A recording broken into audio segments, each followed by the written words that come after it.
So good morning, everybody. My name's Alison Bailey, Center for Chinese Research.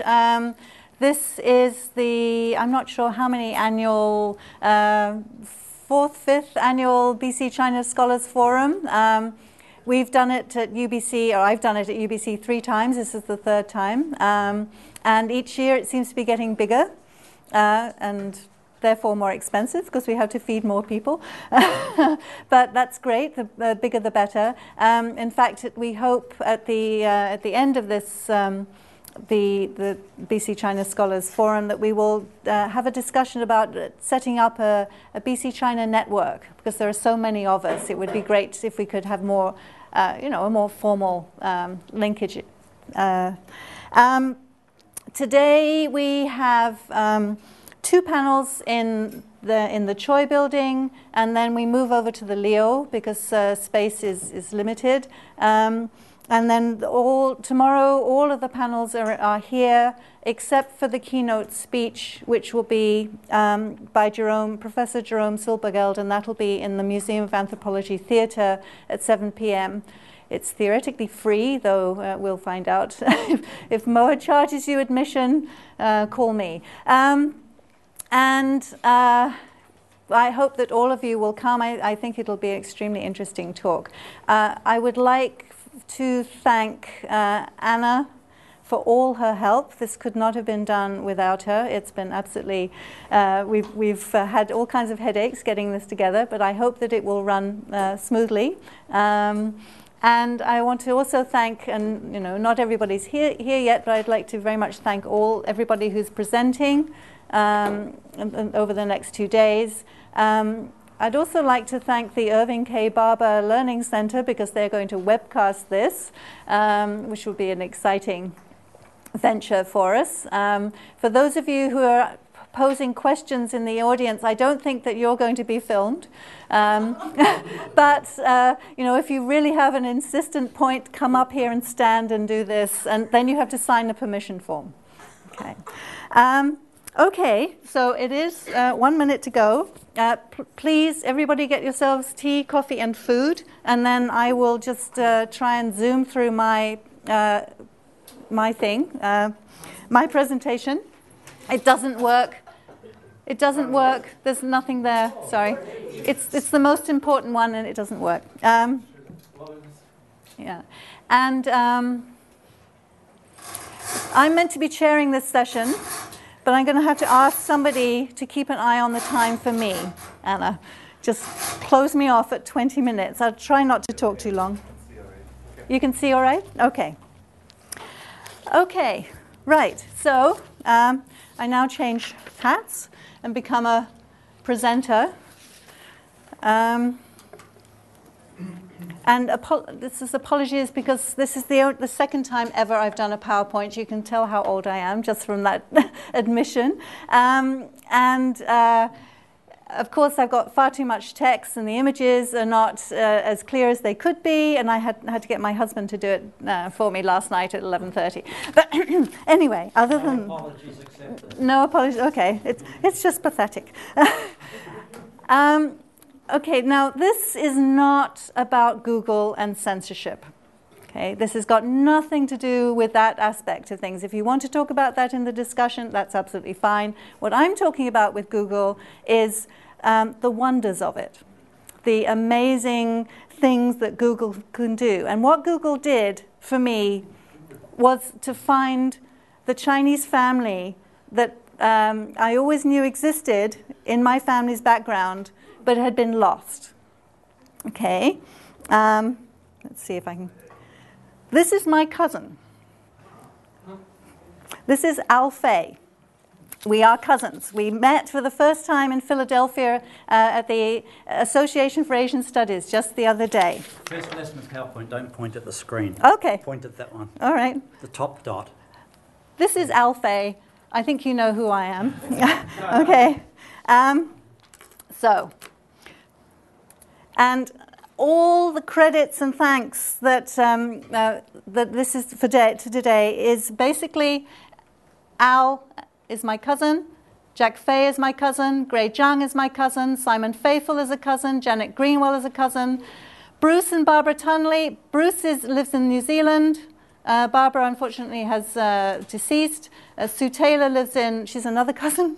These cousins I've never met, virtually. I've met Simon and Janet. Rose Fei Zhang is an older cousin. Jian Mary Fei Eskelund is an older cousin. Zhang Guoxia is the uncle of my cousin Gray Zhang. Zhu Yiyun was Zhang Guoxia's wife. And the coincidence is, though we didn't know this, that she and I worked together at Women of China magazine for 2.5 years, 1979 to 1981. We never knew that we had this family connection, and it's so sad that she died in 2004. She came to Vancouver to meet me with her husband and met Sophia, my daughter, when she was very young. But even then, we didn't know that we were related. Okay. So this is all about, this is a personal story. Henry Yu, the other day, he was saying that he's going to talk about the sort of hidden history of marriages between First Nations people and the first Chinese immigrants. And this, too, was a kind of hidden history because my mother's great-uncle, okay, this gentleman, Nicholas Edward Cornish, this is an older picture of him, went to Shanghai in the 1880s and worked at the Jiangnan Arsenal as an engineer. He built guns.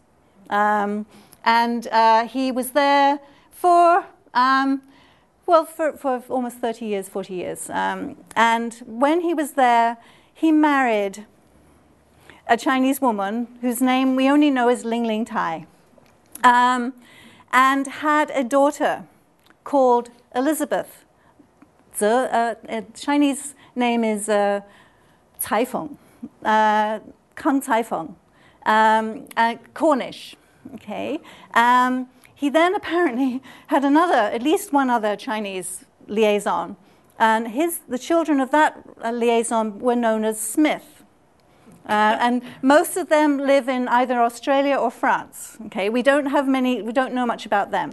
But his daughter Elizabeth had his family name, Cornish. And he sent her to Oberlin College to study, which is a very famous missionary college. Okay, but he. I'm going to talk a little bit about him because in a sense, this is a two-pronged story. There's the Chinese side of the family and there's the English side of the family. And I feel as though I have kind of ownership over the English side, but the Chinese side of the story belongs to my cousin Al Fei, who has done all the research on that side. This gentleman. Oh, how do I get back? I can't. There he is. Yeah, this gentleman. Okay. This is what Google does for you. Now, the reason I discovered this whole story is because I'd known for a very long time that there was a Chinese family. I lived in China in 1979 to 1982. I knew what it would be like for a half Chinese family to live through things like the Cultural Revolution, etc. And I was concerned about them, but I had no idea how to find them. I knew that my great-great-uncle had been in Shanghai. And I thought one day maybe I should go and check the Shanghai archives. Maybe there would be some kind of record. But it never happened. It didn't happen. Life carried on. And then last December, we had a talk here in the Center for Chinese Research where Hans van der Ven was talking about the Imperial Maritime Customs in Shanghai and the amazing archives there. And I sat next to James Wilkerson, who's a visiting anthropologist here. And I said, you know, I've got these relatives. One day I'm going to have to try and find them. And he got out his BlackBerry and he said, what's your great-great-uncle's name? And he Googled him and discovered that it had his details, but it also had his grandson's details. And his grandson, one of 7, who had from Elizabeth Cornish, they all moved pretty much to the US. his grandson became professor of Chinese economics at Yale University. And I read his obituary as I was sitting there, where you're sitting now, in Chinese. And from that, we were able to trace his sons, and of whom Al is one, right? And from December onwards, there's been this incredible flurry of emails and, ooh, how amazing, wonderful, and people joining in, saying things like, sorry, I'll go back again. This is about Nicholas Cornish. It's not going to happen. All these people have been doing research all over the world about this gentleman, Nicholas Edward Cornish, or N.E. as he's known, tracing back, till the 17th century to various things, but tracing forward. And now the missing link, the Chinese family, was there too. And it's just been so exciting for me because, I have the Chinese connection. And I think one of the reasons I have the Chinese connection is because in my great-grand-stepmother house, she was also my second cousin, who was N.E.'s English daughter. In that house, there were all kinds of Chinese things. And I think as a little girl, I'd seen these Chinese things, and they sort of became part of my childhood imagination.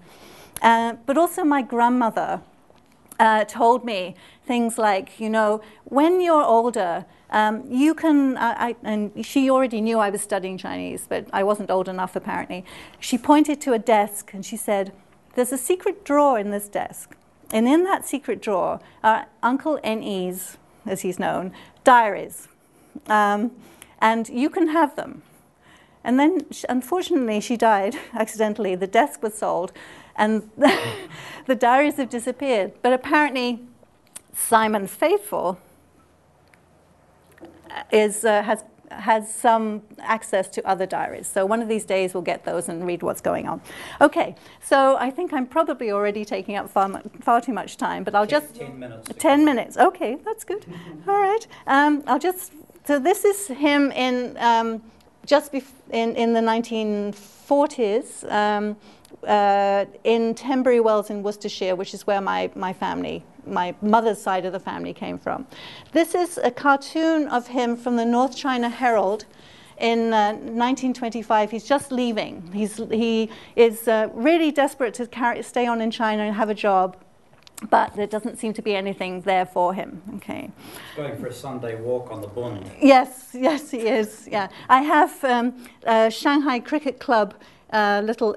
I don't know, sort of mustard containers and little spoons and napkin rings that it must be from him. He was a hunter, and there are little stories about him going to hunt partridge in various sort of records of jolly old Shanghai and that sort of thing. But his father was a huntsman and a gamekeeper. And there's, again, this is through my cousin Al. He found that there was some gentleman had recorded meeting the old gentleman, and he was so proud of his son going off to the Jiangnan Arsenal in Shanghai. He got the job, £2,000 a year, which is not bad for 1880s, 1890s. This is the English side of the family. We think that the gentleman, there are two gentlemen in the hat, three. One of the gentlemen in the hats is Nicholas Edward Cornish. Some of the sisters are relations to all these various cousins, including my great-great-grandmother. One of the other sisters went out to Shanghai to be Nicholas Edward Cornish's housekeeper, and was there until the outbreak of the First World War, and then traveled back by Trans-Siberian Express and coal steamer just before the war broke out, and lost one of her sons to the First World War.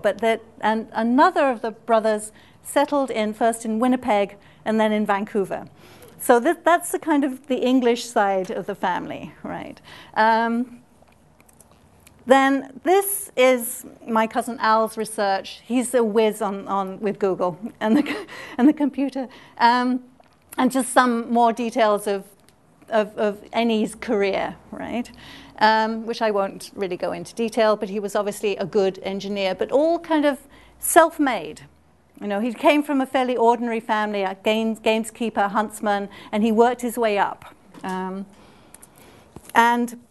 But he was, he made guns, right? He trained the Chinese engineers to make weapons. This is what the Jiangnan Arsenal did.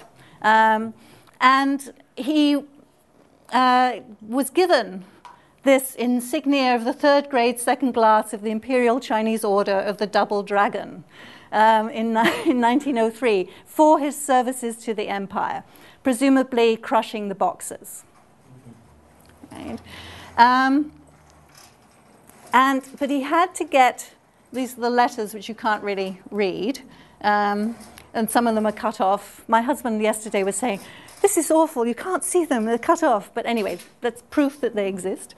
And then there's a letter from basically from the King of England, allowing Uncle Eni, as we know him, the permission to keep this Double Dragon Award, because it's a foreign award, it's not a British award. Okay. And then this is just a very brief thing that all these flurries of emails going back and forth. Al at one point was saying to all these different cousins, New Zealand, England, Canada, and California, and where everybody's based, saying, you know, it's so wonderful for us, the Chinese side of the family, to discover something about our great-great-grandfather. All they knew was just his name at some point, right? And all of a sudden, in the last 2 or 3 months, basically, they've learned an incredible amount.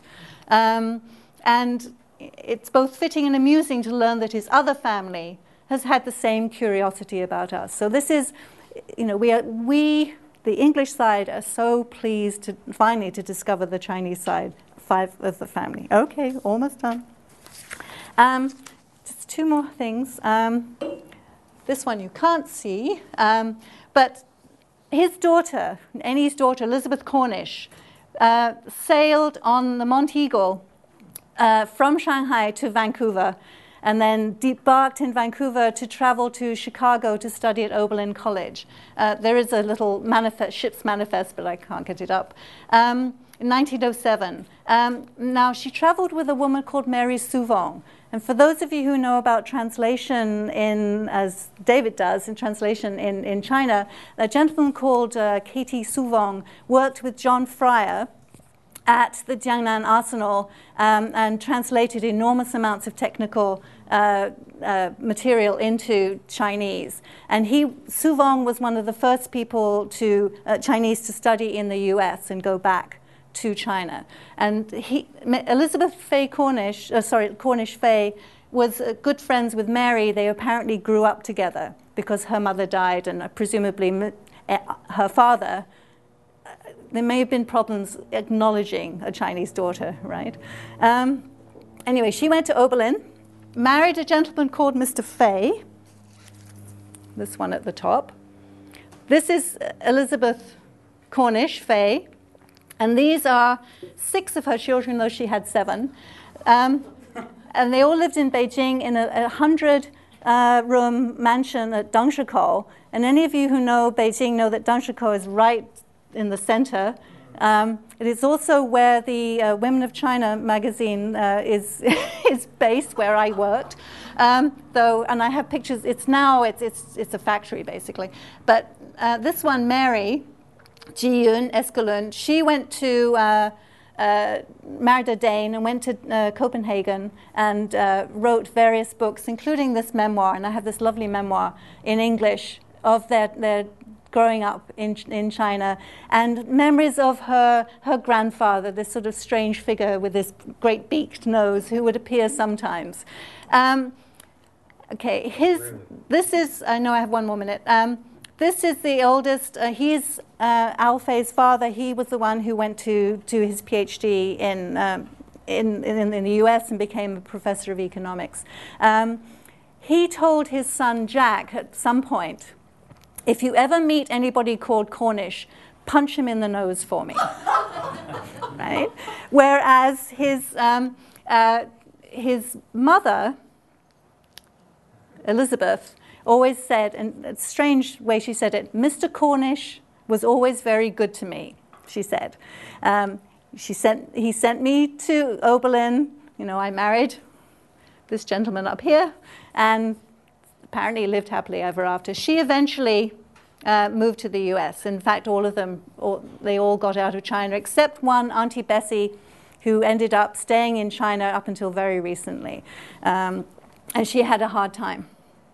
3 minutes. 3 minutes. And then I'll finish with this. You don't have to read it necessarily, but my cousin Al has decided, okay, he's found out who his great-great-grandfather is on the English side, and now he's looking into his Chinese ancestry as well. Again, thanks to Google and coincidence, perhaps.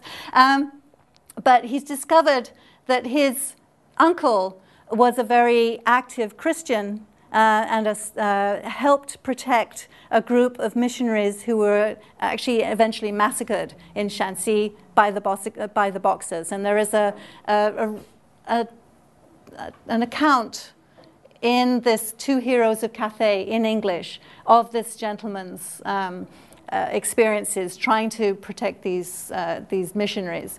And apparently he was a friend of H.H. Kung, who's related to the Song sisters. So it's just, there are all kinds of links there too. But one other little tiny coincidence, perhaps, is that the Shanxi Agricultural University is where has very strong connections with Oberlin College.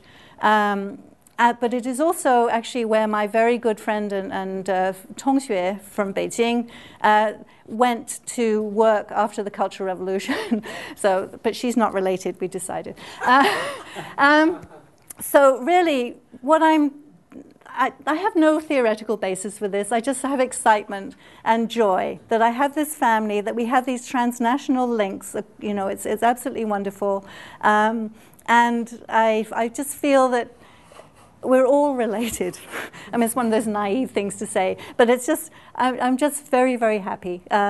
So that's all I want to say. But I really, again, want to thank my cousin Al, because without him, this could not have been done. Thank you. Okay, now. About Rewi Ali was known as Big Nose in Shanghai, except that he didn't arrive there till 1927, so he missed your relative by a couple of years. Shooting wars does not refer to guns. It refers to film cameras. And this paper is on New Zealand filmmakers in China. And here are the purposes: to create a narrative concerning the modus operandi of New Zealand filmmakers. By that I mean the way in which they conduct their business there, and examine the question of whether there might be a distinctive New Zealand way of doing things that happens to be particularly functional when filming with party minders and officials who basically don't want you to point cameras at things that they find embarrassing. New Zealand is a country of only 4 million people, roughly the same as British Columbia, but has historically punched above its weight with respect to filmmaking, professional sports, yacht racing, and many other things. And you will recall famous films like Heavenly Creatures, Peter Jackson's early film. You will have been to see Whale Rider, The Piano, and of course Lord of the Rings, that won 13 Oscars for a guy that left school at the age of 15 and has never been to a film school. Not bad. So film, of course, is the way in which foreigners learn about the country that makes the film, but more importantly, it's also the way in which the filmmakers learn about themselves. And in New Zealand, film has been a very important instrument for shaping discourse and notions of identity. And in a global world, people are continuously asking themselves, well, what does it mean to be a Canadian or a New Zealander or a Chinese or an Australian? Now, like Canada, we had these foreign devils from New Zealand who went to China in the Republican era. Rewi Ali is the sort of New Zealand equivalent to Norman Bethune, landed on the Shanghai Bund in 1927, the day before the White Terror happened, and was part of the group who actually rescued Zhou Enlai from almost certain death. But he was preceded by Kathleen Hall, who happens to be from my hometown on the east coast of New Zealand. She was a rather introverted, mild-mannered Anglican church missionary nurse who went to Hebei province in 1922 and established a mission hospital there on a hillside in Angkor, just near Tangshan County. And she and Bethune later got together. They became close friends. In fact, they may have been lovers. Now, after 1940, in the Republican era, the only New Zealanders that went to China were missionaries, sort of communist sympathisers, and members of the New Zealand Communist Party. They didn't take cameras because in those days the cameras were too big and heavy. Here's Rewi Ali as a young man, and there's Kathleen Hall. Now, the history of New Zealand film in China begins immediately after 1949 when Brian Brake got permission to take still photographs in China, and they're really quite extraordinary. There's a beautiful book of his photography, but of course everywhere he went there were minders who went with him, and he began this what now very well developed tendency of filming between the cracks, taking advantages of momentary lapses when the minder had to go for noodles or go to the toilet. In the 1950s, Rudel Hayward and his wife, they were New Zealand Communist Party members, and through the New Zealand China Friends Society got permission and filmed in China, but with enormous cameras, big 60mm film cameras, very expensive, lugging them all over China with minders in tow. But they were edited into a series of short documentary films that were shown in schools and adult education classes and universities. And I was recently in Wellington having a look at some of these in the New Zealand Film Archive, which is an extraordinary place, and that this really was pioneering work. At one point they took a Maori cloak to Beijing and put it on Chairman Mao and filmed the whole procedure. So that shows that they really had an in with the Chinese Communist Party. Then in 1978, Jeff Stephen and a crew from the New Zealand Broadcasting Corporation got permission and visas to go and make 3 documentaries about life in China. One of the guys the writer for this film was a man called Jeff Chappell, who's a friend of mine, and they travelled 150,000 kilometres with Rewi Ali, making films about Rewi Ali's life in China. And as a result of that, Jeff managed to secure enough information for this biography of Rewi Ali, who, as I say, is the kind of Norman Bethune of New Zealand.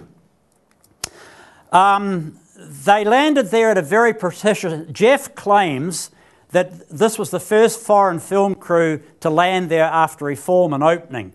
As soon as Deng announced reform and opening, the New Zealanders were on the phone to the Chinese embassy in Beijing looking for the permission. And the 3 films that they made very much enhanced Rewi's profile back in New Zealand. Prior to that, Rewi had just been regarded as a renegade communist and some sort of a traitor who'd given his life to the Chinese Revolution.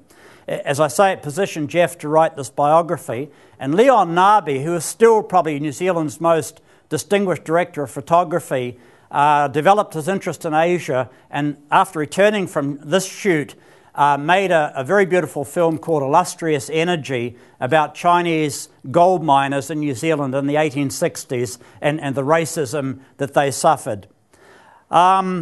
Jeff, when I've had extensive interviews with Jeff about how they went around the process of dealing with the minders. And at one point just ignore that for a second. They would arrange with the minders that tomorrow we're filming in the market in Xiong or somewhere. And they'd show up with all their cameras and everything, and there would be the market, but with no people, because the minders had cleared all the people out. So Jeff, who's quite assertive, and Jeff Chappell and Jeff Stephen called a meeting And overnight they wrote what they called the New Zealand Filmmakers Manifesto, where they protested vociferously about being dragged out in the country to film a piece of river where the Red Army had made a famous crossing, in 1937, but with not a person in sight. They said, films without people is not what we came here to make. So after the argument and negotiation, things got better. But Jeff came up, the other problem was that every time they put up a camera, and in those days these cameras were much bigger than today, crowds would form. I mean, this still happens in China today. And it was impossible because all they could get is people gawking at the camera. So Jeff got out his Polaroid still camera and would take a picture of the crowd, give it to them, and of course it takes several minutes for the picture, and while they're all gathering around looking at that, they'd quickly film what they'd come. So Jeff says they only got the job done by manifesting very high levels of initiative and sort of taking advantage of momentary lapses in the surveillance system. Now, Dave Hurray is a lifelong friend of mine, and he met up with Chappell at a function in Auckland, and Jeff said, Rewi Ali is dying. This is in 1987. We've got to go and make another film about Rewi while he's still around. So in 1985, Dave got a contract from the Auckland Art Gallery to film the Terracotta Warriors in Xiong because there was going to be a travelling display and all the art galleries and museums in New Zealand wanted a film to go with this. So Dave went to Xiong with two assistants from the Auckland Art Gallery, but the day they got out to the dig site, the power was off and there was just gloom and doom, in the big hangar where the Terracotta Warriors reside. But and they'd only been allocated one day for filming because the next day there was a French crew and the day after that there was a German crew and so on. So in the minivan going back into town, they offered a ride to the chief archaeologist who happened to have his grandson with him, and Dave has lots of grandchildren himself. So he was playing with this archaeologist's grandson and they sort of developed this friendship. Then when they got back into the city, Dave told the archaeologist that it was his birthday. It's November the 9th. And the archaeologist, well, then we must go out and celebrate. So they all went off to the restaurant, one of those wonderful Muslim restaurants, up the alley just off by the Drum and Bell Tower there. And after several bottles of Lord knows what, they got permission to go back and film again the following day. And the power was on. But then, when he was filming in a museum, it may have been the 8th Route Army Museum, which is one of China's best museums in Xiong, there was nowhere to plug in the power for his light stand. But there were some wires running on these insulators along the outside on a veranda. So David peeled off the insulation and cut his plug and just taped his wires around and got enough power to film. Now, in New Zealand, number 8 wire is used for fencing to keep the sheep in the paddock where they're supposed to reside. But it is also a metaphor for a New Zealand way of doing things. And this way improvises sort of anarchy, improvisation, taking advantage of momentary lapses, flying through the gaps in the system. So, and there are some New Zealanders, and I'm one of them, who would claim that this improvisation goes right back to the experiences at World War I, and particularly the colonial experience, and it's one of the big explanations for why New Zealanders punch above their weight in so many different fields of endeavour. Instead of deferring to experts, there's this idea of working it out amongst ourselves and having a good time while we're doing it, plus a few cases of beer along the way. And one of my other interests, apart from this is professional yacht racing, and so I've interviewed America's Cup winners and people that design racing sailboats and so on, and they operate in the same way. Peter Jackson wins Oscars because he doesn't look to Hollywood as a model, and so there's this kind of priority on localization within the context of globalization. Now then, Dave went back to China and made this film about Rewi Ali called Second Blade of Grass. Rewi was dying, and the little production company that he formed with Jeff Chappell, Dawn Productions, applied for visas, and they expected to go back much the same as Jeff Stephen and Jeff Chappell had done in the 1970s. But the visas never came, and the news from Beijing was really bad that Rewi was fading fast. So instead of waiting further, Jeff Chappell said, let's just bloody go and film on the New Zealand anarchist model. Now that's all very well in New Zealand, but in a communist society where there's high levels of surveillance and permission and bureaucracy everywhere, it's not so easy. They landed at Beijing airport with all their camera cases in those aluminum cases, and well, I don't have time to explain all the detail. By the way, I've written this up in two 7,000-word papers, and I have to tell you, the story of making the film is actually better than the film itself. And if you want all the detailed story of what happened, you can get a copy of my paper, but I only have 10 copies of each part. Anyway, they got through customs, but when they went to see Lu Wanru, who at that time was the chair of the China Association for Friendly Relations with Foreigners, no, you can't go and see Rewi. He's in the hospital. He's dying. It's too late. But without seeing Rewi, they were not going to get permission to film anywhere. And when they went to various offices in Beijing trying to get permission, they were told, no, we can't give you permission to film in China. You'll have to go up to Gansu. The film was going to be about the Sandan School, Rewi's old school up out in the rural area by the Gobi Desert. So, 32-hour hard seat train ride later, with all the camera cases on the floor and urine flowing through the railway carriage, they arrive in Langzhou to be told that, no, if you film here, we seize your equipment. So another 32-hour ride back to Beijing, more running around. In the end, they busted their way into the hospital and saw Rewi, who said, I'll fix it. So Rewi made some phone calls to Gansu, and they went back and they were told, all right, you can film, but only the school.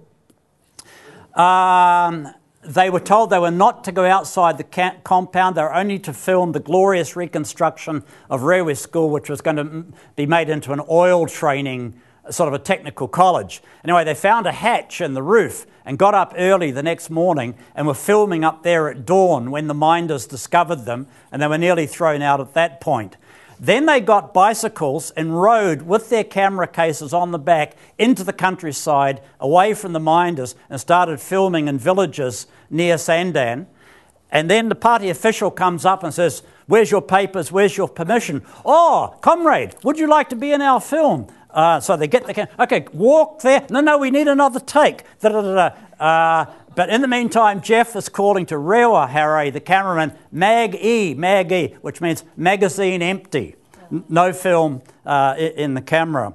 Then they went back to Beijing, and at this time there was a meeting of foreign devils for Rewi's 90th birthday party and the relaunch of Gonghe, the industrial cooperative movement that Rewi and Ed and Peg Snow had founded in the early 1940s.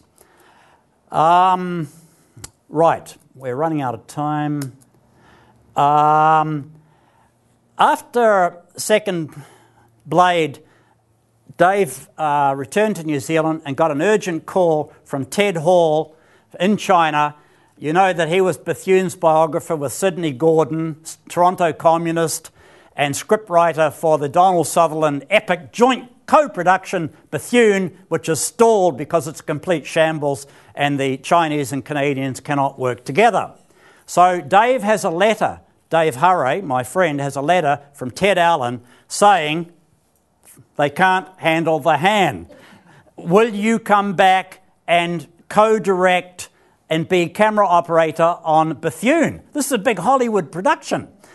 I will offer you twice the budget, twice the $40,000 that they made Second Blade a great. Those are New Zealand dollars as well. Anyway, Dave was not going to do this, but 3 months later, June the 4th arrived, and that was the end of filming in China. This letter I have a copy of, and it's extraordinary, and I'm shocked that some Canadian has not sort of got on to this. In 1991, Dave went back for this friendly exchange in Gansu to show it was a conference involving Japanese, Chinese, New Zealand and other filmmakers, and the idea was that you show your film and then we have a discussion. There was a crisis when Dave realised Japanese were involved, because quite a bit of Second Blade of Grass dwells on Japanese atrocities during the war. And moreover, being New Zealanders, they didn't have a suit or a tie or any presents. And there was quite a bit of politics going on there, because at the opening session, the Japanese wheeled in the trolley with all the beautifully wrapped presents for the hosts, and the New Zealanders didn't have any presents, but Dave got around it by saying, we have no presents, but we have the most valuable thing of all, which is the undying love and respect of all of New Zealand for the people of China. At the end of that, they signed an exchange agreement to make films in the future, and that led to this huge co-production on Tibetan Buddhism, where Dave ended up being pulled off the camera and turned into the front man. Was in China filming on the road for 5 months, and there were all kinds of adventures. At one point, they passed a pretty bad road crash, and his collaborators from Gansu TV refused to stop. So Dave went on strike, and they stood in this high mountain pass arguing about ethics and how can we be making a film on spirituality and Buddhism when we don't stop to pull the injured people out of the car crash. Then Dave came back and decided he had to make this film on Kathleen Hall and Norman Bethune. It was made for film. It involves God, possibly sex, definitely involves drugs and war. The story of the 30-year-old Kiwi girl who meets the lonely, notorious Canadian surgeon. Bethune's favourite writer is Catherine Mansfield, who's sort of New Zealand's Margaret Atwood. And he approaches Kathleen Hall, will you smuggle drugs so I can use them with the 8th Route Army? And she agrees, and Bethune says, today I have found an angel. Here is Tom Newman's book about Kathleen Hall, Dr. Bethune's Angel, The Life of Kathleen Hall. It's an extraordinary story, and it's yet to be filmed, because when David took this to New Zealand television, the newly appointed Australian commissioning officer, who'd been hired because he was a hatchet man and had a nose for the market, said, this is far too intelligent for New Zealand television. So finally, back to the New Zealand way. The former Minister of Finance, Deputy Prime Minister Michael Cullen, said, this number 8 wire thing, it might have been all right in the colonial era, it's ridiculous in a global society. Forget it. Now we have to go and learn from the Chicago School of Economics, UBC, and Australia and London. He couldn't be more wrong if he tried, and he's since been defeated. He was Helen Clark's Deputy Prime Minister. Film has been an important vehicle for diplomacy, but as we saw with Nixon's trip in 1972, formal diplomacy is always preceded by informal kind of interactions, such as the kind of solidarity and friendship that comes out of making films together, at least in a low-key, low-budget, anarchist kind of way. I'm not so sure that Ted Hall contributed a hell of a lot to Canadian relations with China. And lastly, this kind of approach has a downstream flow-on effect. And Peter Jackson, who is New Zealand's most famous filmmaker, very much exemplifies the values that I've been talking about. Okay, share. Thank you very much. The title is Becoming Rivers, to talk about space, place, and identity.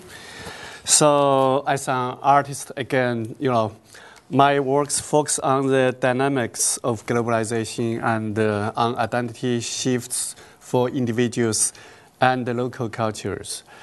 So I have an installation at the, it's terrible, at the Museum of Anthropology here. Is part of the 12 international artists show called Border Zones. So this installation also reference the Fraser and the Yangtze rivers as a personal metaphor for migration and the formation of self-identity.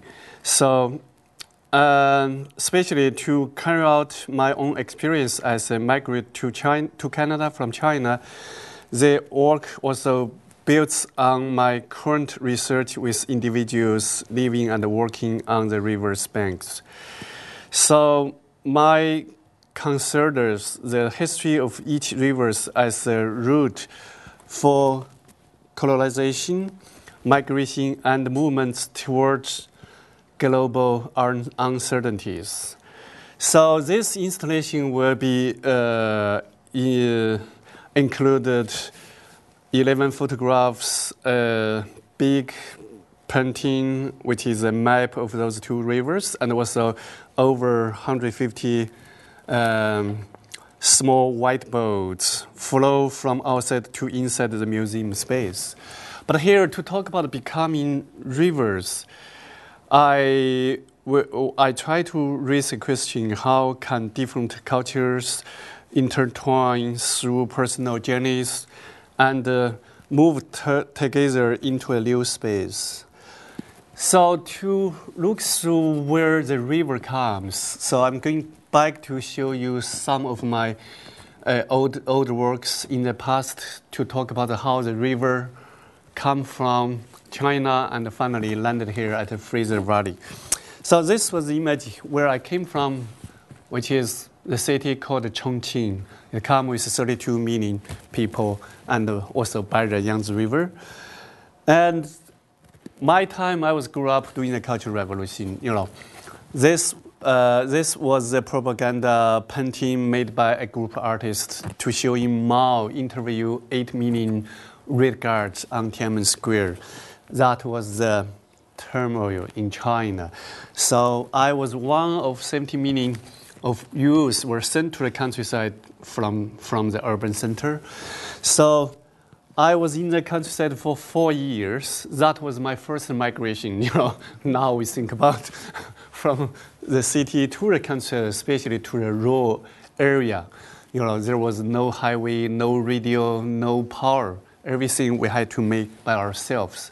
Except hardworking, there was no hope for us about our future. But as a young artist at the same time, I started to do sketches, to record in my everyday life, to try to find my hope and my inner selves. So the art has saved me to go through the difficulties. So during those 4 years in the countryside, I did make 25 sketchbooks to carry on my life there. But now it's become very valuable, document for a person, individual person who lives through that time. So after 4 years in the countryside, I was also became a worker in a working factory for 2.5 years. But at the time, still I couldn't find myself in the factory because for me that time was just to become a part of the whole revolutionary machine. There's still no individual space. Only until Mao died in 1976. After that, Deng Xiaoping, finished the Cultural Revolution, finally opened the door to the world for China, but also he opened the universities and colleges for all of those young people at the time. So I was lucky to be able to get into university to study art. I spent 7 years in the Sichuan Fine Arts Institute for my BFA and MFA degree. Then after that, I became an instructor at the Sichuan Fine Arts Institute. But in '86, I also was the first Chinese artist to be accepted at the Banff Center for the Arts through the China and Canada Exchange Art Program. So in Banff, I was in the culture shock, we sing a beautiful Rocky Mountains. This was whatever it come through that time. I built up my concept about enclosures. I talk about as human being, we made our cultures, but we also made enclosures for all of us So we have to break through those enclosures in order to to reach the truth of freedom. So this was a big mirror, like 80 meters long, 3 meters high in Banff Center. After I finished this piece, the people called this is a Great Wall in Banff. So this was a piece I was doing. But after I went through the enclosures, I also found the freedom through the clouds and the rivers, because those two elements are a symbol of freedom for me. I did this large chalk drawings called Above the Clouds, try to break through the cultural barriers. But in 1989, I also participated with China avant-garde exhibition at the National Fine Arts Museum of China. So that was in February 1989. We used the low Ute local for this exhibition. That means we have to keep going. We cannot go back. I also made my installation and performance art enclosures. But at the time, the performance art and the installations were unacceptable for the Chinese, officials. So, you're kidding. Yes. So after 3 hours, the show was closing down by the police. So this was whatever I tried to do, especially to have that kind of feeling in 1980s. That was the best time in China. Everybody felt we could do something, we could change something. Only until June 4th, 1989, when the army cracked down the student movement. I also was there to evidence what was happened. Then I saw people use their own bicycles to make a barricade on the street because they tried to stop army tanks into the Tiananmen Square. So here, this drawing is 20 feet long, 8.5 feet high, like a life size. You see the 2 holes there. That means the tank go over the bicycles. So here I found that each bicycle, just like each person, many bicycles together, there is a unity. The tank can go over bicycles, but people's inner power cannot be conquered. Yeah, this also was an installation of the barricade of bicycles. I used over 400 bicycles to make this installation in Victoria.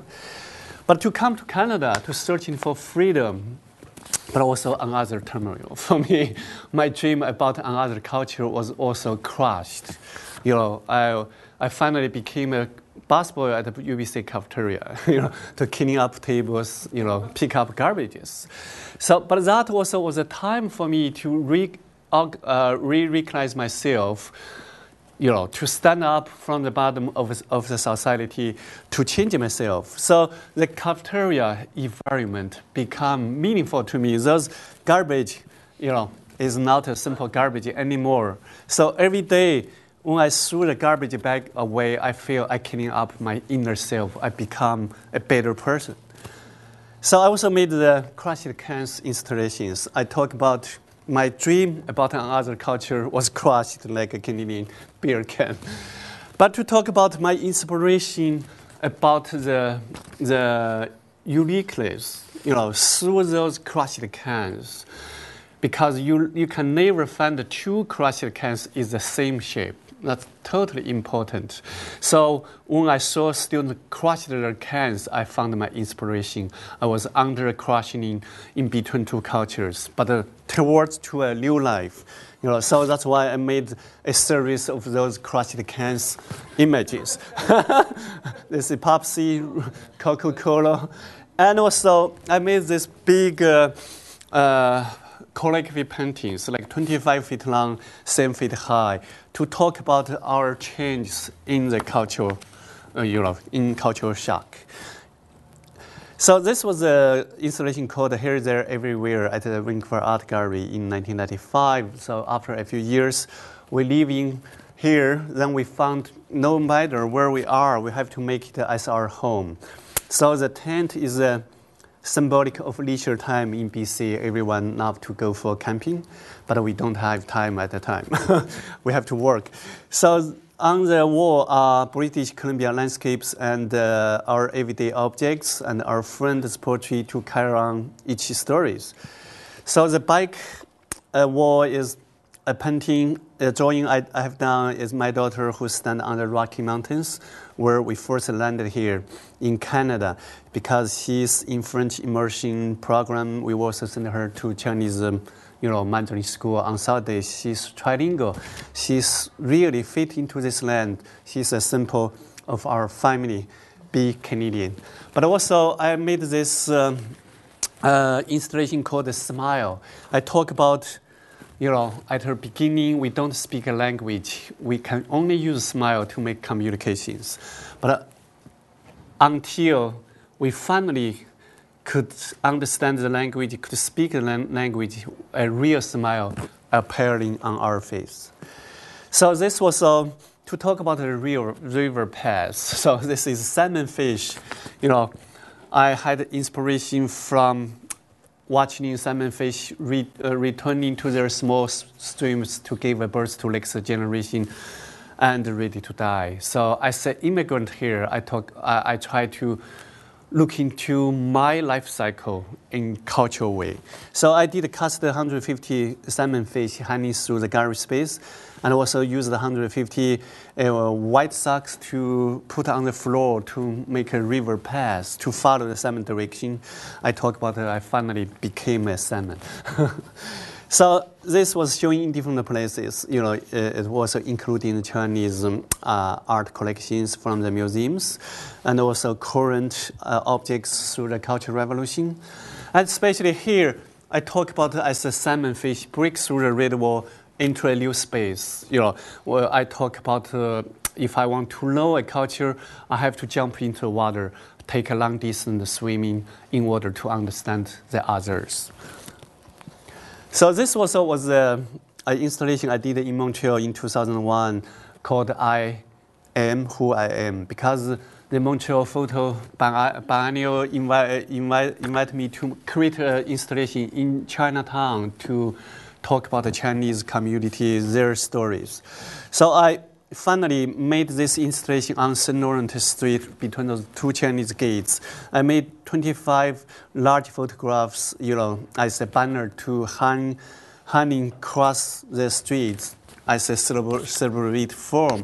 So for each banner, I use the languages, 3 languages, Chinese, English, and French, to carry on the whole history, to come here to build up a railway, to build up the Chinatown for their community, to pay for the head tax, to bring their family to come here, and also to join the Second World War. After that, the Canadian government finally changed its law in 1947 to allow Chinese immigrants to vote, to become a real citizen. To talk about this is our home, to work hard, try to fit into Christian and multiculturalism. To talk about we are born here or have mixed blood, and be proud of a Chinese Quebecer Canadian. To have that confidence for individuals and for a community to talk about I am who I am. This was installation at the Winnipeg Art Gallery in 2008. This one I was talking about how I was inspired by a commercial karaoke city in China when I returned there in a friend's house, to sing a Red River Valley. So that sound was brought me back to my youth time in the countryside. We were singing the Red River Valley, the Canadian folk song, to carry on our motions, try to back to the city. But when I watched this one, this was unusual. It is the river, the video is not from Red River in Canada, but a river from Germany, is a Rhine River with Chinese subtitle. I've suddenly found the commercial, popular culture turning gave me inspiration for me to think about how the cultures should be come together. Then I made my exhibition called Red River. I also made my version of Red River Valley for the karaoke DVD. So I made the 4-channel DVD projections to carry on the things, whatever I try to talk about. Yeah. So these are details of the rivers to have English and Chinese subtitle of the song. all in the countryside where I spent 4 years, But also in the exhibition area, you are able to sing the songs in Chinese and in English. So outside will be photographs and the paper boats. It's on the floor, I will show more. So that was the beginning. I talk about the change from rural countries, to the small town and to the large city. And the Red River, but keep its original form. And the flood always an issue, but the Rhine River sounds much more safe. People can stay side by side. And the Rotterdam, the containers always over 20 kilometers.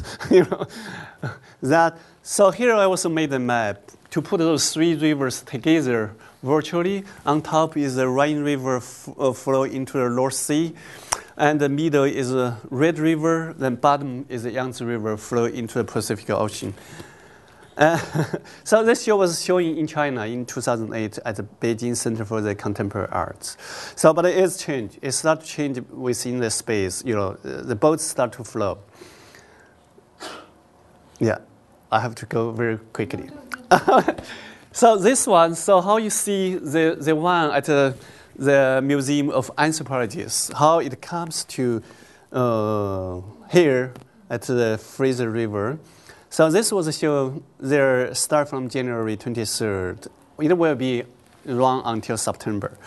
So I installed my boats now because the location of a Museum of Anthropology, just by the Pacific Ocean, that was very interesting to me to use this location and to link the Yangtze River across the Pacific Ocean here. So that's why I installed those white plastic boats, just like a paper folding boats.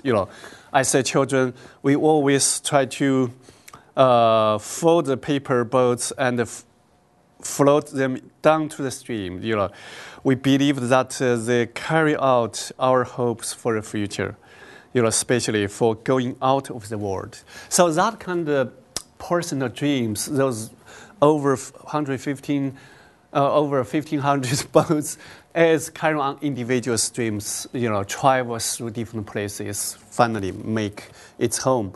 So here will be from the museum outside, from two directions, finally into the gallery space, into the museum space, especially goes through the glass wall, follow into the gallery space.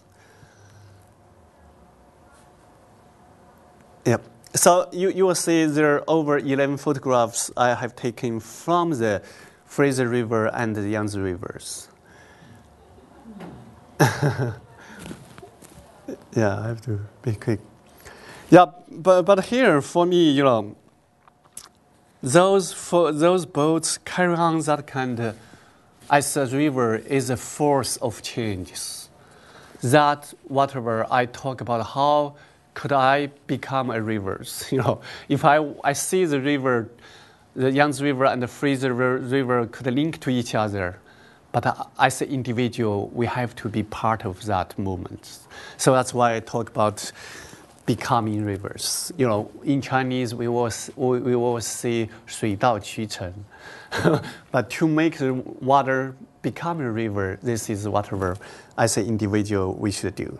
So here I also create a large paintings, like 16 feet long, 5 feet high. So this also was inspired by the Google Maps. When you talk about the Google, I talk about how possibly to bring those two rivers together, but through the Google map gave me inspiration.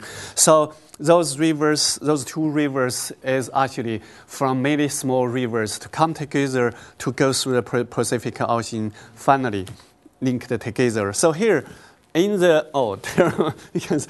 in the almost the middle, I made the Pacific become very narrow because here, when I see those rivers, I use the blue colors, but also like our veins in our bodies, everything is supposed to be come together. So here images of those crushed cars will be shipped to China to be melted, then made the production ship back again. So this is the Three Gorges Dam on the Yangtze River. This is Fraser River near Light Street Bridge, where my home around that area. And also here is the Chongqing, those two rivers, Yangtze River and the Jialing River meet together. And also the UBC side of the Fraser River merging into the Pacific Ocean. And the Shanghai, the Yangtze River also flow into the Pacific. So people just enjoy to play with those boats, to look upside down to look at the boats. It looks like underwater. And also to see this piece, in front of the Anthropology Museum is linked to the Pacific Ocean. So the Museum of Anthropology finally bring those two rivers together through my piece. I think that's all. Okay. Well, thank you all. Okay. We have time for questions and comments. If anybody would like to start. Any questions? I think this man is the Yan Martel of Chinese art. Yes. Oh, thank you. Yes, that's the wonderful. Yeah, like Alison, mentioned that last May when I returned to China for my research, but my daughter also was shooting a film based on our family stories from 1980s. But the film was shut down by Chinese cultural police, because someone reported to the government said her film was about June 4th. It was terribly shut down. But finally, she made the documentary about that, what was happened at last year, but also relate to all of our family history through three generations. Okay. Yeah. You said that you spent 4 years, right? Yeah. In the Chinese countryside. Yes. Doing some labor work. Yeah. And I'm wondering whether you can tell us something about what's the influence of these 4 years after your career and here, Yeah, I think this is very important. Yeah, I think that was one way, if we look into that history, was a suffering to all people in China. But in another way, I think it was meaningful to me, valuable for me too, because when I was just near 17, I was sent there. Yeah, but that kind of experience to force me to question the Cultural Revolution, to searching for my inner self, who am I, but to understand the reality of the culture, of the country and its people through my time in the countryside was really helped me in my lifetime. I think when I came to Canada the first a few years when I was doing the labor job here, I always think about my time in the Cultural Revolution in the countryside. But at that time, there was no hope for individual. But here in Canada, there is a hope for individual if you work towards to your goal. So I think that experience is great for me. Oh, that's good. And is there any difference between your thoughts of the Cultural Revolution and when you working in the countryside and now? The difference? The difference? Yeah, the difference of the ideas, right? At Yeah. that time and now. Well, the ideas at the time, we, be educated youth in the countryside, we all believe the mouse words. We have to be re-educated from those peasants, Yeah, but what I really learned from them is to turn my negative sufferings in my life into a positive way to make art, to make meaningful art. I think in that way, here and there, even though in different time, is the same. as an artist, I have to make those meaningful artwork. I have to keep my own voices in this world. You know. Thank you. Do you think it's significant that you're from Chongqing? I mean, Yeah. Here's this kind of cliffside city and this famous river. Hong Ying, that beautiful writer, is from there. Even our friend Peter Hessler writes this wonderful river town from Fuling just down the river a bit. Did you have a special relationship with the river when you were a child growing up there? And do you think it's significant that you are from there? If you were born in Beijing or Xi'an, would you be doing the same kind of art now? That's a good question. But if I born in Beijing and other places, I don't think I will link to the river, because I grew up in the by the river in Chongqing. You know, in the city, then also in the countryside, the small rivers also, you know, flow into the Yangtze River too. But also my experience, like the Cultural Revolution, and also in 1998, when my first time returned to China after 9 years to come to Canada. So I want to return to the countryside where I spent 4 years doing the Cultural Revolution there. I also brought my daughter with me. I tried to show her my youth time there, how difficult it was. But we had a boating accident. Our boat, motorboat, was hit by a cargo boat. We were flipping over, you know, we're drowning. We're near death. We finally saved by an old fisherman. So that experience, you know, for me, I questioned myself at that moment why I came back to this place on the river, drowning in the water, near death. But that after all, I found it's quite meaningful to me. As I talk about it, you know, you want to understand different cultures. There is no bridge cross over the river. You have to jump into the water. You have to experience with the water. You know, then you could understand the unique meaning to yourself. Alison, thank you for sharing your journey into your genealogy with us, and I think it offers a very interesting perspective to how Canadians are connected to China. Very often we heard about stories of Chinese coming over to Canada, settling down in different mode of life here, but the way you offer the relationship with your folks found in Toronto and then back in Beijing and China, different parts of China, is really very interesting. You talk about Google, genealogy, and coincidence, and I just wonder how much as the coincidence element is a accumulation of your using of Google?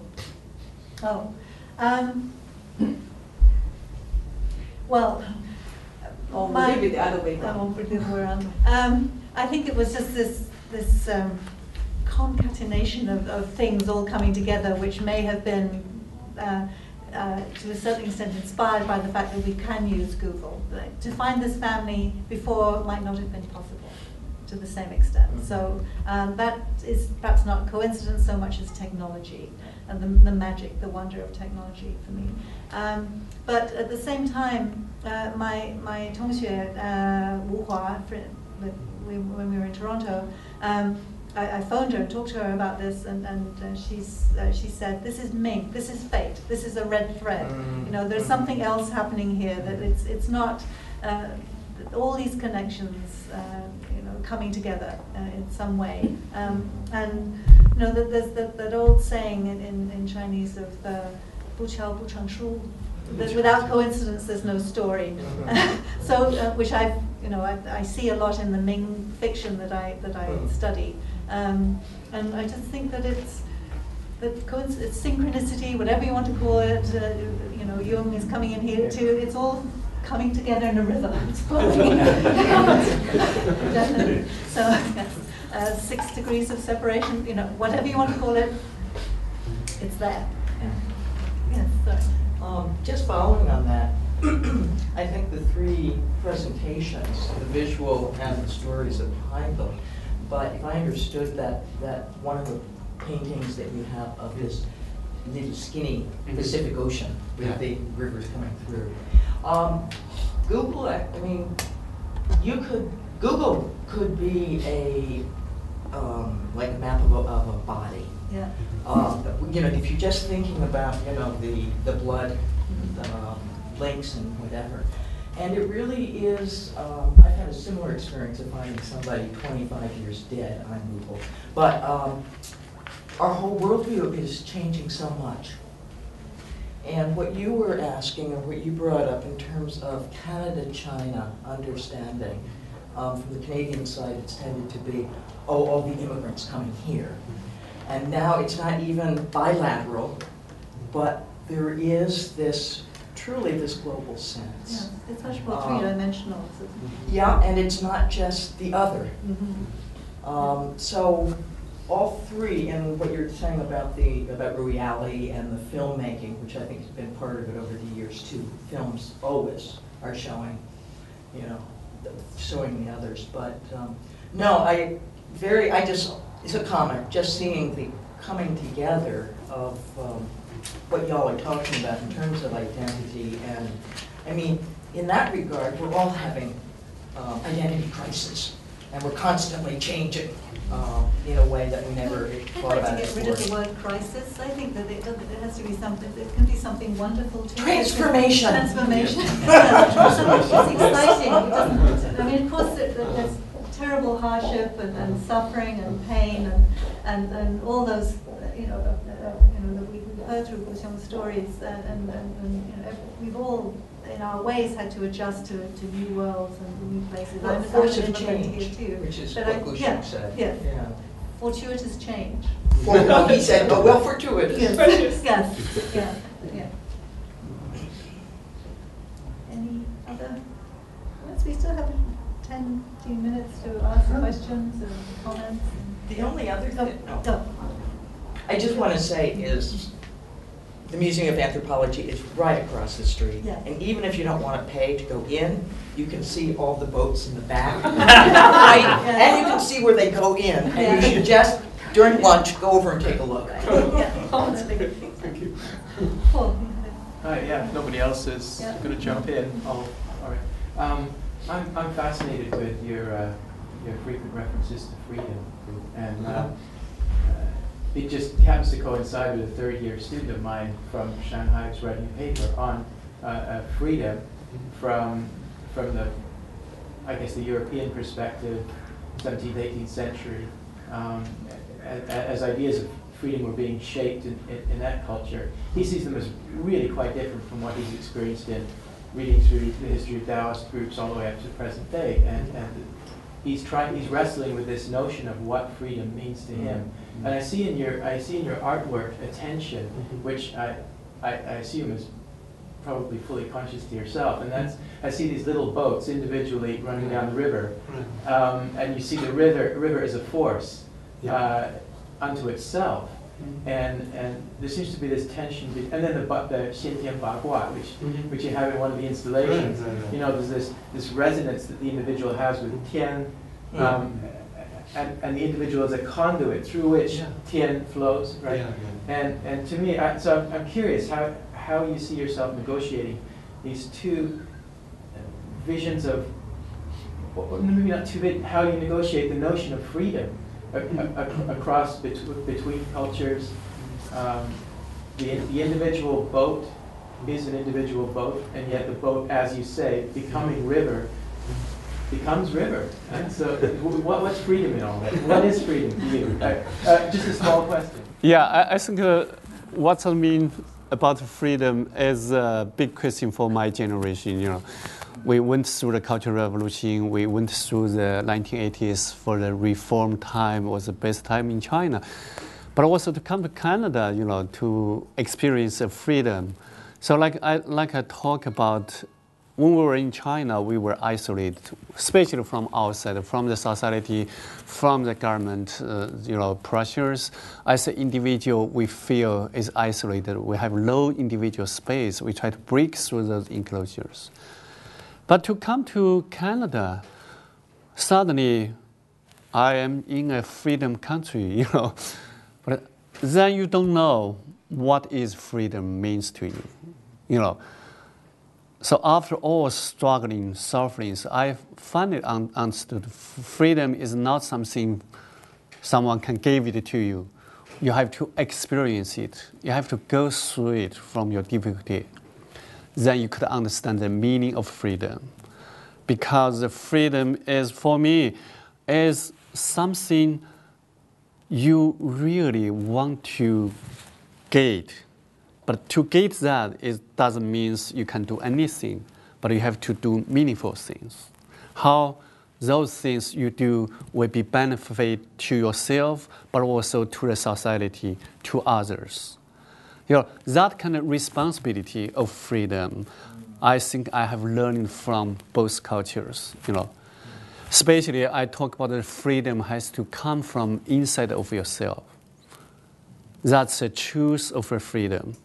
Even though if the outside world doesn't allow you to have that freedom, but inside of you, you have that. Then you have hope.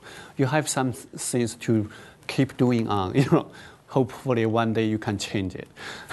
So like a river, I talk about the small boats. As an individual, how individuals could become a change force. So that's everybody has to take that responsibility to participate with that kind of movement. So in order to change our world into a better way through the freedom, whatever we call it. Yeah, definitely. Chris, please. I have a question on Louis Alley. He, as a symbol of cultural exchange, has a lower profile in China than Norman Bethune. And I think throughout the decades, there has been some ambiguity around how the Chinese see his position in China in historical perspective. So can you tell us something more about how he is viewed in China and how he is viewed in New Zealand? What's the question here? Speak up. What is the Chinese attitude towards Yeah, Louis Alley? how do the Chinese Sorry, toward what? Louis Alley. Yes. Louis Alley, yeah. Yeah, because there's Yeah. been a kind of ambiguity in China. He doesn't Yeah. have the same kind of presence that or reputation perhaps that Norman Bethune does. Yes. But what is his, in terms of his reputation in New Zealand and in China? Yes. It's a very good question. Before reform and opening, Rewi was just regarded as a renegade in New Zealand. The news media were always complaining about the fact he was raising money for the school and these industrial cooperatives. But then when the David Lange government, the Labour government came in, they wanted to take advantage of Deng's reform and opening, and suddenly Rewi, sitting there in the old Italian embassy in the legation quarter just off Tiananmen, was very useful. So the Prime Minister went to Beijing and gave Rewi Alley a Queen's Service Order, a medal. And suddenly he was this big hero because he suddenly became very useful for the opening of China. Do you know that New Zealand was one of the first countries in the world to have a free trade agreement with China? And when they went to negotiate this, just like when Canadians go and invoke the memory of Bethune, they first of all have a chat about Alley before they start talking about trade. Rewi is not as well known in China as Bethune. Everywhere I go, I ask about this. But Bethune is only well known because Mao had all the kids learn that monograph off by heart. Yang can still recite it. She had to stand up at her school and recite that monograph. I've done a lot of work around Bethune, and I really have questions about him. There's also this revisionist history about Rewi Alley. There's a professor at the University of Canterbury in Christchurch who has outed him as being a gay man, perhaps even a pedophile, which is very disturbing to those who've always regarded Rewi as a hero. But nevertheless, the Indusco movement that he founded with Egg and Edgar Snow is extraordinary, and educated Chinese do know about this and do appreciate it. I have to mention the word alley at academic conferences, and people will come up and say, oh, I was brought up just down the road from Sandan School, I know exactly what you're talking about, and so on. So the short answer is that no, but because of Mao's actions in the canonisation of Bethune, Bethune is better known than alley. But amongst educated Chinese who study their own history, I think alley is well regarded. And there is no question that New Zealand gets a lot of credit from this foreign devil. But then all the foreign devils, I mean, Mahathir, to me, is the most extraordinary of all of them. Actually, in terms of contributions to... Could you explain who that is for people who might George not know? Haytham, the Lebanese/New York doctor who went to Yan'an with Edgar Snow. Snow only stayed for 3 months there in the cave interviewing Mao, but Mahathir, or George Haytham, he stayed there for the rest of his life. He and Ali were best friends. In the clip that I have taken at Rewi's 90th birthday party, which I didn't get time to show you, you see George Mahathir sitting behind Rewi with his hand on his shoulder. They were lifelong friends, but his contribution to Chinese healthcare is nothing short of extraordinary. Bethune's were short and sudden and valuable and appreciated by the 8th Route Army, but because of his early demise, it was nothing as extensive as Mahathir. Edgar Porter at the University of Hawaii has written a biography of Mahathir, which is a beautiful piece of work. He's one of my heroes, this guy. Not only that, I was recently in New Zealand when a friend of mine whose father was a photographer and went to China in the 50s and 60s, a guy called Clifton Firth, a professional photographer.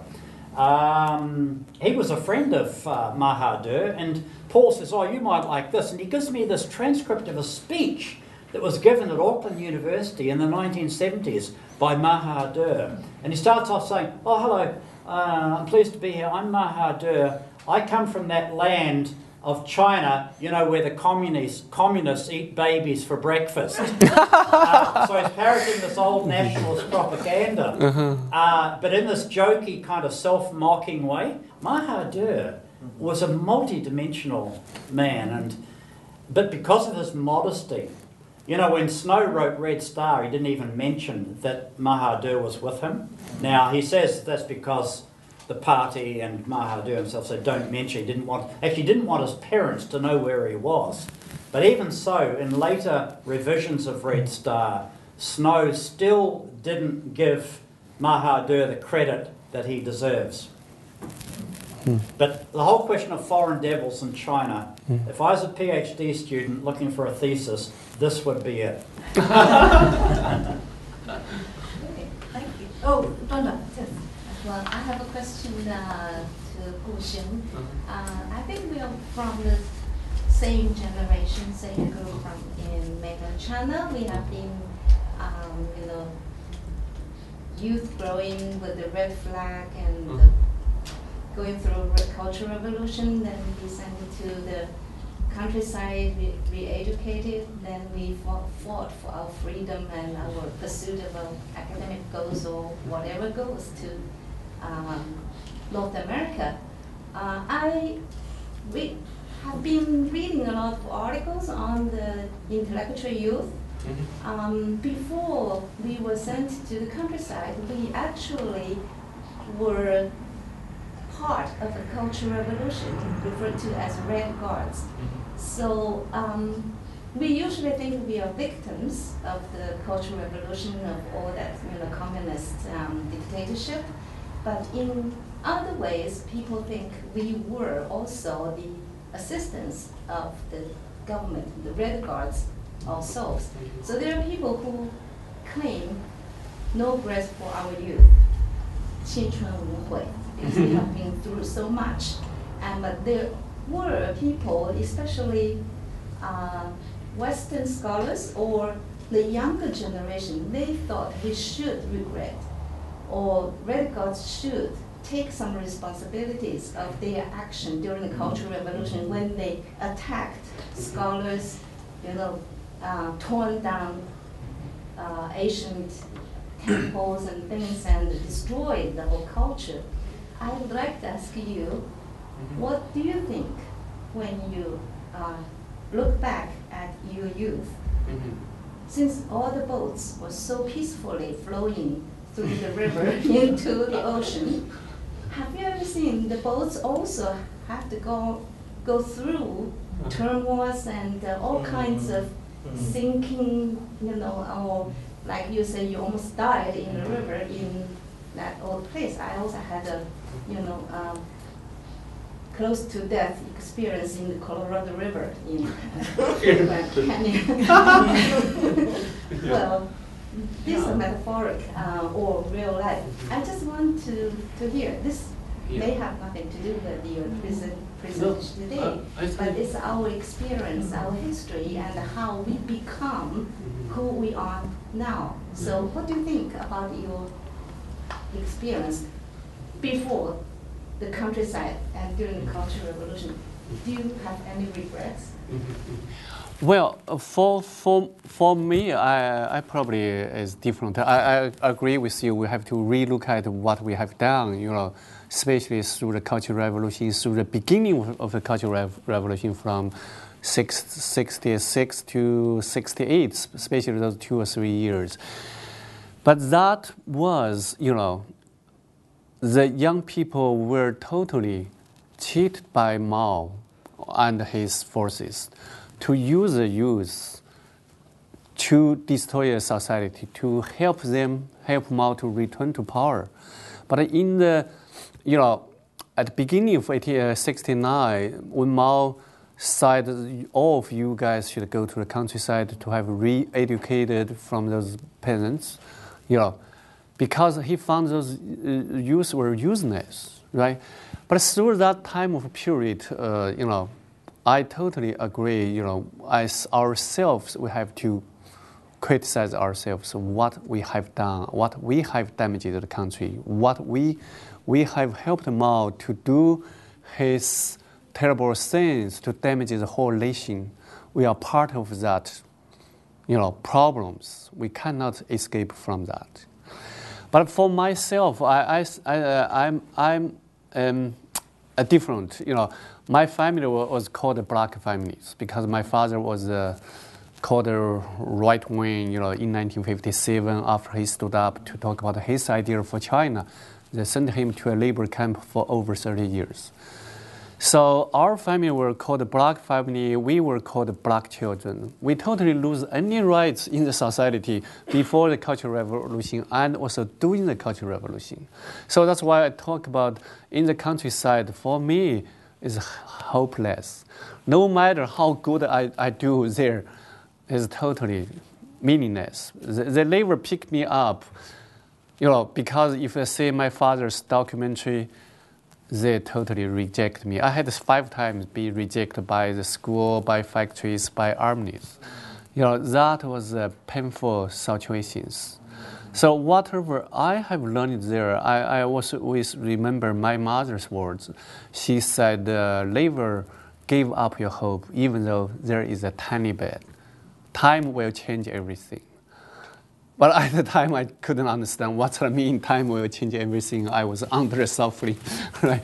Only the Cultural Revolution finished. Then I finally felt whatever she said was totally right.